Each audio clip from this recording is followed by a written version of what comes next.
ধূলিকণার স্বপ্নযাত্রা official YouTube চ্যানেলে প্রতিবারের মতো এবারও হাজির হয়েছি নতুন একটি গল্প নিয়ে। আজ আমি আপনাদের যে গল্পটি শোনাতে চলেছি সেই গল্পটির নাম নরবলি।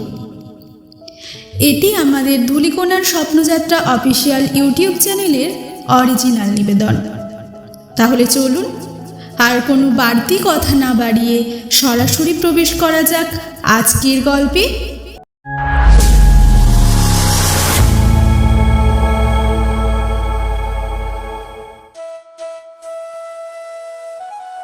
শহর পুরুলিয়ার থেকে কিছু দূরে পশ্চিমবাংলা ঝাড়খণ্ড সীমান্তে ছোট্ট গ্রাম কাঁটাদিহি। তার কিছু দূরেই শাল সেগুন মহুয়ার জঙ্গলে ঘেরা ছোট্ট আদিবাসী বসতি বারুটুডু। সেখানে বসবাস করে মূলত আদিবাসী মুন্ডা আর সাঁওতালরা। বসন্তকালে পলাশের রক্তিমতায় চারিদিক হয়ে ওঠে রক্তিম। ভেসে আসে মন মাতাল করা মহুয়ার গন্ধ। নারী পুরুষ নির্বিশেষে সকলেই মেতে ওঠে সারহুল উৎসবে। গভীর রাতে অরণ্যের মধ্য থেকে শোনা যায় মাদলের দ্রিমি দ্রিমি দ্রিম দ্রিম আওয়াজ। প্রতি রবিবার সিংহগঙ্গার থানে পুজো দেওয়া হয়। ভেসে চলে দক্ষিণা বাতাস প্রেমের বার্তা নিয়ে। সূর্যাস্তের অনুপম দৃশ্য মন ভরিয়ে দেয়। দূরের ধূসর পাহাড় শ্রেণীকে রহস্যের কুয়াশায় ঘেরা কোনো দেশ বলে মনে হয়। কিছুটা দূরে বয়ে যাচ্ছে কংসাবতী, আর অযোধ্যা হিল রিজার্ভ ফরেস্টও খুব দূরে নয়। যাই হোক, আদিবাসী বসতি থেকে 2 মাইল দূরত্বে শাল সেগুনের গভীর বনানীর মধ্যে রয়েছে এক রহস্যময় পরিত্যক্ত মন্দির।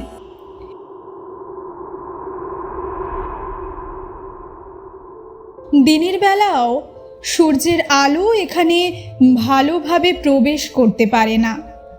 চারিদিক কেমন যেন আলো আঁধারি বলে মনে হয়। মানুষ তো দূরের কথা, কাকপক্ষীও এর ধারে কাছে আসে না।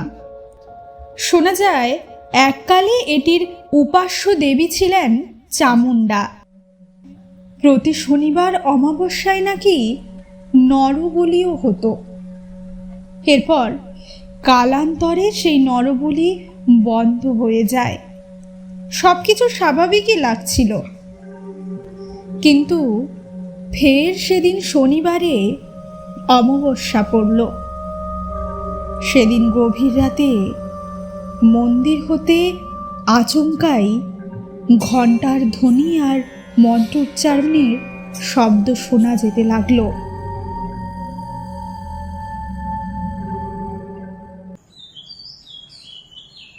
পরের দিন সকালে আদিবাসীরা চমকে উঠল যখন তারা খুঁজে পেল তাদেরই একজন সুই মুন্ডা, যার মুন্ডহীন সব আটকে আছে হাড়ি কাঠের সাথে, আর একদিকে ছিটকে পড়েছে তার মস্তক।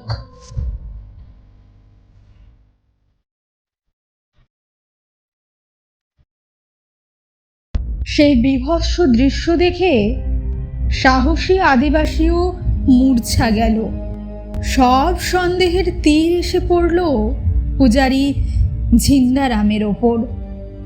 ঝিন্দারাম বললেন, আরে তোরা শুন, মু 1 মাস ধইরা বেত রোগে শুইয়া আছি। মু ওই চামুন্ডা থানে যাব কেমনে? মু মা চামুন্ডা দিব্যি কেটে বলছি, আমি কিছু জানি লাই। সন্ধেবেলা যারা পুজো দিতে গেছিল তারা বলল সেদিন পুরোহিত অনুপস্থিত ছিলেন। মোড়লও বললেন যে জিন্দারাম ঠিক কথাই বলছে, ঝিন্দারাম সেদিন যেতে পারেন না।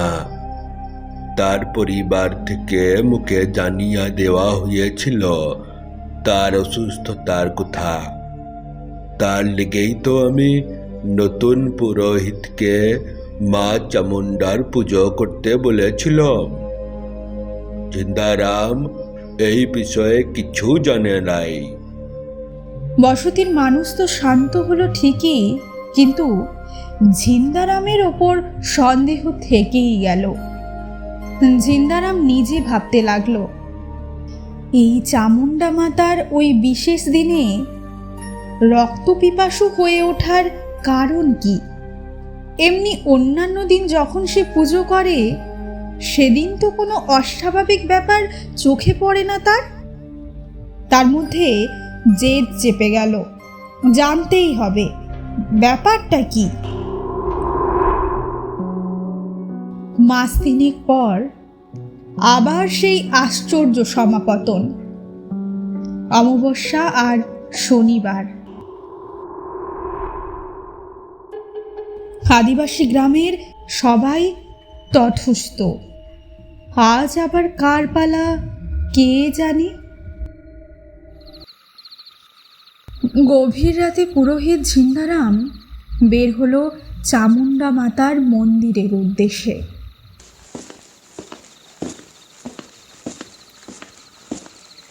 চারপাশ শুনশান, এমন নিকষ কালো অন্ধকার ঝিন্দারাম আর কোনোদিনও দেখেনি। রাতচরা পাখিগুলোও যেন ডাকতে ভুলে গেছে। শুধু দূর থেকে ভেসে আসছে শেয়ালের একটানা কান্না।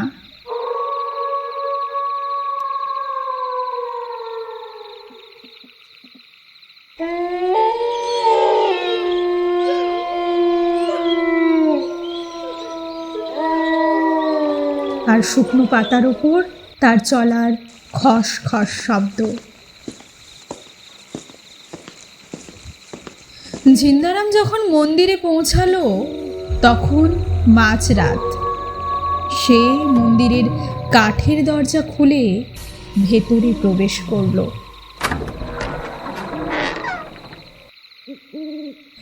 মন্দিরের প্রদীপ জ্বালিয়ে চারিদিক দেখতে লাগলো। সব তো স্বাভাবিক, কিন্তু সত্যি স্বাভাবিক কি? মায়ের সামনের জোড়া হাড়িকার দুটো যেন কেউ ধুয়ে মুছে প্রস্তুত করে রেখেছে বলির জন্য। মন্দিরের দেওয়ালে দাঁড় করানো খাঁড়াটার দিকে চোখ যেতেই ঝিন্দারাম আতঙ্কে পাথর হয়ে গেল। আজ সকালেই তো খাঁড়াটা মরচে ধরা আর ভোঁতা অবস্থায় দেখে গেছে সে। সেটা যেন সদ্য শান দেওয়া হয়েছে। প্রদীপের আলোয় সেটা চকচক করছে, যেন রক্ত পিপাসু নেকড়ের সদন্ত। পুরোহিতের অন্তরাত্মা তাকে বলে উঠল, বাঁচতে চাইলে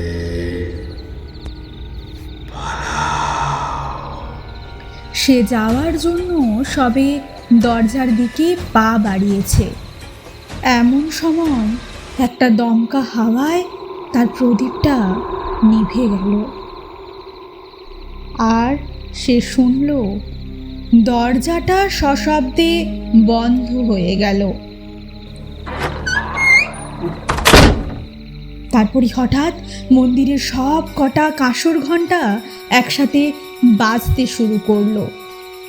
ধূপ ধুনোর গন্ধে ভরে উঠল মন্দিরের গর্ভগৃহ।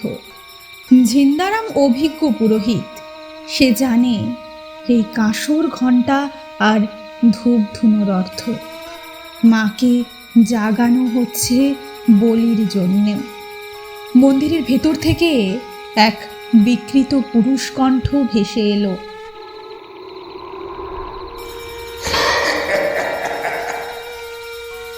আজ মা নিজেই তার পিপাসা মেটানোর ব্যবস্থা করেছে।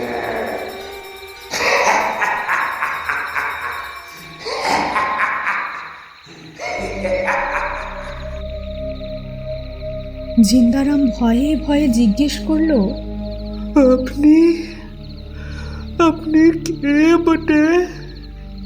অশরীরী পুরুষ কণ্ঠে জবাব এলো, আমি আমি বটক তান্ত্রিক। গত 100 বছর ধরে আমার বাস এই চামুন্ডা মাতার মন্দিরে। তবে আমি শুধু জেগে উঠি এই অমাবস্যার শনিবারের সমাপতনে।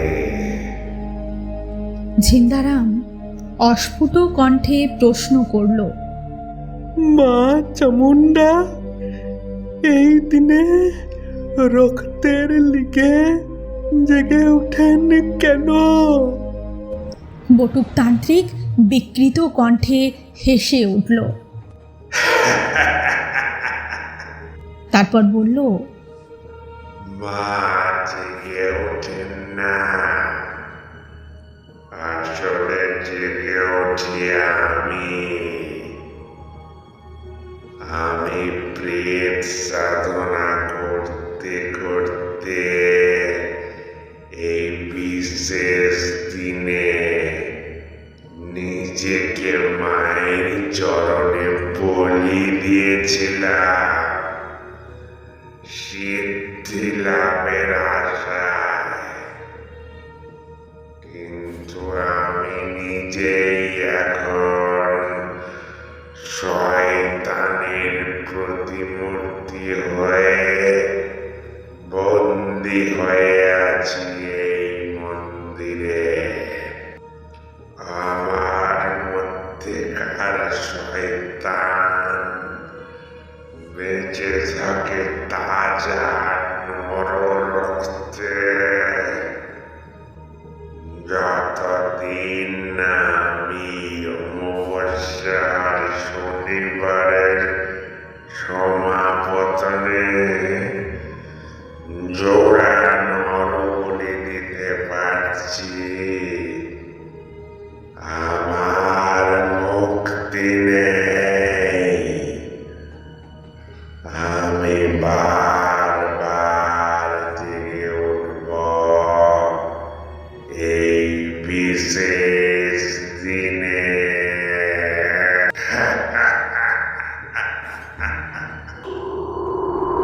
তারপর ঝিন্দারাম দেখল অদৃশ্য একজোড়া হাত তাকে তুলে নিয়ে বন্দি করল জোড়া হাড়িকাঠের একটায়।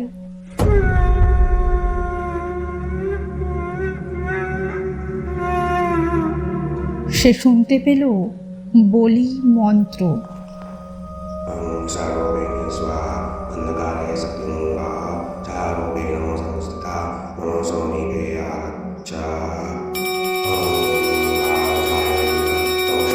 আরও জোরে জোরে বেজে উঠল কাঁসর ঘণ্টা। ধূপ ধুনোর গন্ধে তার দম যেন বন্ধ হয়ে এলো। তারপর সেই অশরীরী তান্ত্রিক তুলে নিল খাঁড়াটি। ভেসে এলো, জয় মা চামুণ্ডেশ্বরী, জয় মা।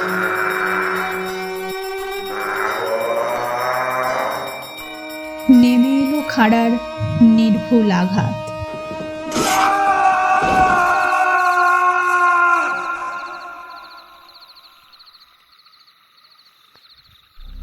পুরোহিত ঝিন্দারামের দেহ দ্বিখণ্ডিত হয়ে পড়ে রইল মায়ের সামনে। শোনা গেল গগনভেদী অশরীরী অট্টহাসি।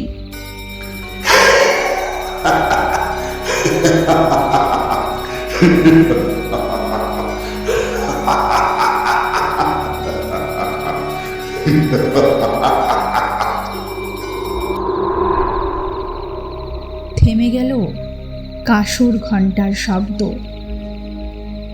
চারপাশ আবার নিশ্চুপ, নিস্তব্ধ।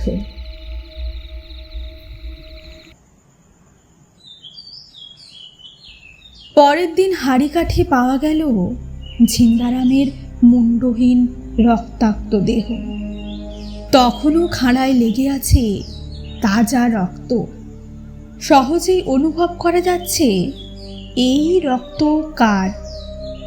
মুন্ডের চক্ষু বিস্ফারিত, চোখের তারায় প্রস্ফুটিত এক অজানা আতঙ্ক। সেদিনই মোড়ল নির্দেশ দিলেন, আজ থেকে এই মন্দিরের ধারে কাছে কেউ কখনো যেন না আসে। এই মন্দিরকে আজ থেকে আমি পরিত্যক্ত মন্দির ঘোষণা করলাম। সেদিন থেকেই সেই মন্দিরকে পরিত্যক্ত বলে ঘোষণা করা হয়।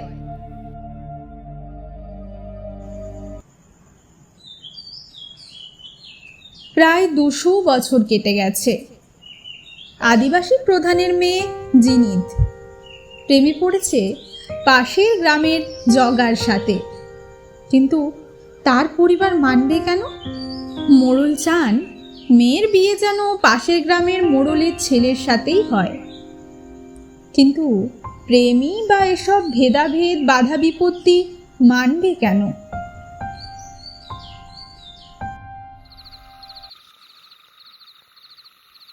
অন্ধকার রাত, আবার সেই শনিবার আর অমাবস্যার সমাপতন।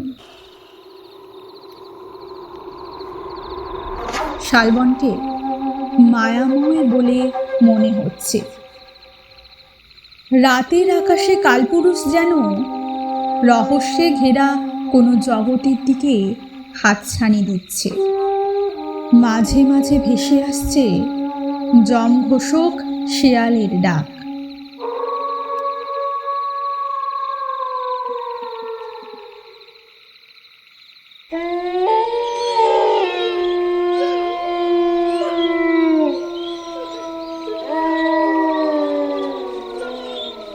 ভেসে আসছে রাত জাগা পাখির শব্দ।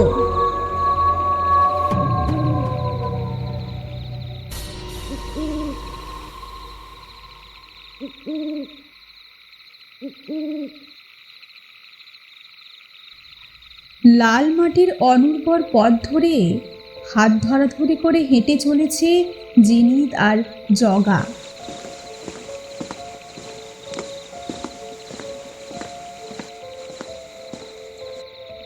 না, কারো বাধা মানবে না তারা।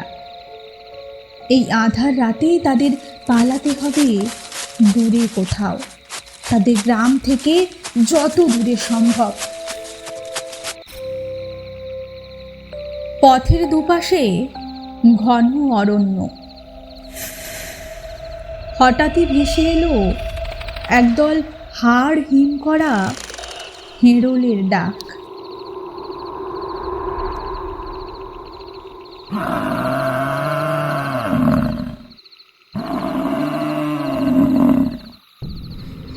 জিনিত ভয়ে জগার হাত শক্ত করে চেপে ধরল। জগা বলল, আজ মোদের হেড়েলকে ভয় করলে চলবে ক্লাই। আজ ভয় করে বসতের মানুষদের। ধরা পড়লে কি যে হবে। চল, আরো দূরে যেতে হবে, আরো দূরে।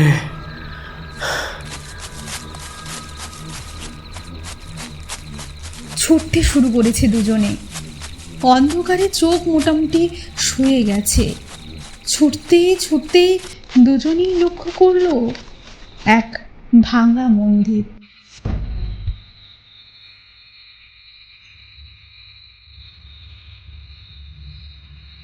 অন্ধকারে আবছা দেখাচ্ছে। জিনিত বলল, মোর খুব ক্লান্ত লাগছে রে, আর হাঁটতে পারছি গ্লাই। এমতা অবস্থায় এক পরিকল্পনা খেলে গেল জগার মাথায়। কিনে মন্দির তো আছেই ওখানে। হ্যাঁ, ওখানেই চল মুরা রাতটা কাটাই। অন্ধকারে সাপ খোপ তো থাকতেই পারে, কিন্তু তার চেয়েও বেশি আতঙ্ক ধরা পোড়ার আতঙ্ক। চল আজকে রাতটা মোরা ওই মন্দিরে কাটিয়ে লই, কাল সকালে দেখা যাবে। দুজনেরই মনে হলো না, এর চাইতে মন্দিরে প্রবেশ করাই ভালো।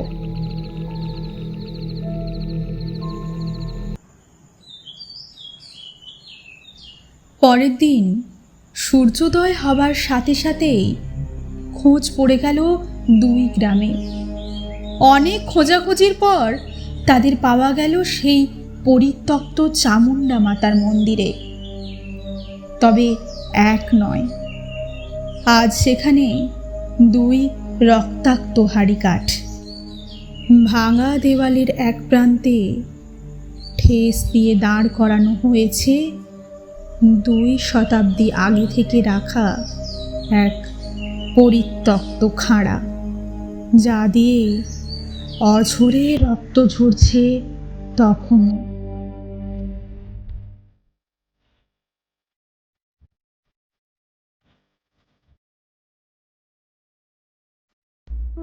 তো এই ছিল আজকের গল্প নরবলি। আজকের মতো এইখানেই বিদায় নিচ্ছি। আমি আবার খুব শীঘ্রই হাজির হব নতুন কোনো রহস্যময় গল্প নিয়ে, হারিয়ে যেতে অজানার রহস্য লোকে। আপনারাও যদি এই সফরের সঙ্গী হতে চান, তাহলে অবশ্যই থাকতে হবে ধূলিকোণার স্বপ্নযাত্রায়।